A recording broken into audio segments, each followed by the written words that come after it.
უზენაესი სასამართლოს თავმჯდომარის პასუხი პრემიერ-მინისტრ ირაკლი ღარიბაშვილმა კოტე კუბლაშვილი უკრაინის ყოფილი შინაგან საქმეთა მინისტრის საქციელის გამო გააკრიტიკა. იური ლუცენკომ, რომელიც ცოტა ხნის წინ ბანო მერაბიშვილის სასამართლო პროცესს დაესწრო, ქართული მოსამართლეების შეურაცხმყოფელი სიტყვებით მოიხსენია. ღარიბაშვილი მიიჩნევს, რომ კუბლაშვილს მოსამართლე უნდა დაეცვა. ურთიერთბრალდებების ჯაჭვი სამი რგოლისგან შედგება. ღარიბაშვილი კუბლაშვილს ადანაშაულებს, კუბლაშვილი კი ხელს წულუკიანისკენ იშვერს. უთანხმოება უკრაინის ყოფილ შინაგან საქმეთა მინისტრის განცხადებასთან დაკავშირებით პრემიერის კომენტარს მოჰყვა. ცოტა ხნის წინ იური ლუცენკომ ბანო მერაბიშვილის მხარდამჭერი განცხადება გააკეთა და მოსამართლე უსამართლობაში დაადანაშაულა. ეს ფაქტი ღარიბაშვილმა სასამართლოს სისტემის შეურაცხყოფად აღიქვა და კოტე კუბლაშვილი პასიურობისთვის გააკრიტიკა. გამოუცა სასამართლო თავმჯდომარის ასე ვთქვათ კოტე კუბლაშვილის პასიურობა მიმართულებით. მე მიმაჩნია როგორც მოქალაქეს, რომ ეს ფაქტი იყო აბსოლუტურად მიუღებელი. ან კოტე კუბლაშვილს დაეცვა მოსამართლის ღირსშესანიშნავი. ეს ხო მისი პირდაპირ ვალდებულება და ძალიან საეჭვო, რატომ არ გააკეთა არავითარი რეაგირება. ღარიბაშვილს კუბლაშვილი მალევე გამოეხმაურა. ბრალდება ამ შემთხვევაშიც პასიურობა იყო. უზენაესი სასამართლოს თავმჯდომარემ პრემიერს პასუხი მინისტრის საქციელის გამო მოსთხოვა. მოგვიანებით გაირკვა, რომ მინისტრი, რომელთანაც კუბლაშვილს პრეტენზიები ჰქონდა, თეა წულუკიანია.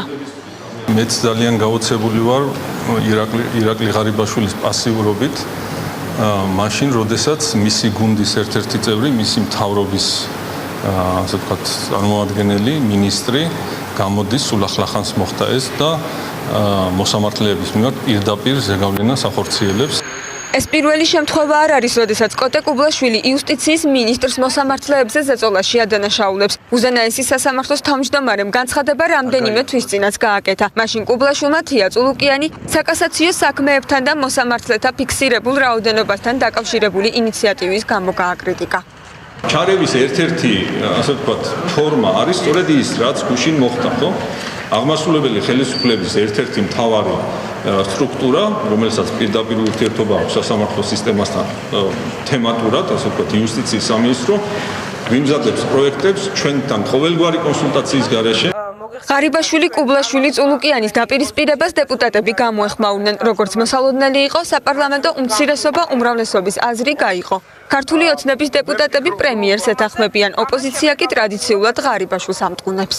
როცა პოლიტიკური დევნაა, მაშინ ამით აღშფოთებული ადამიანებისაგან რეაგირება მოსულა. ნებისმიერ უცხოელს თუ ადგილობრივს, ვინც გააკრიტიკებს სასამართლო ხელისუფლებას ან დაიწყებს მსჯელობას იმაზე, არის თუ არა პოლიტიკური დევნა, მე მათ ურჩევდი და მოუწოდებდი, რომ მინიმუმ იმ ადამიანებსაც გაესაუბრონ, რომლებიც გაახდნენ წინა ხელისუფლების მსხვერპლი.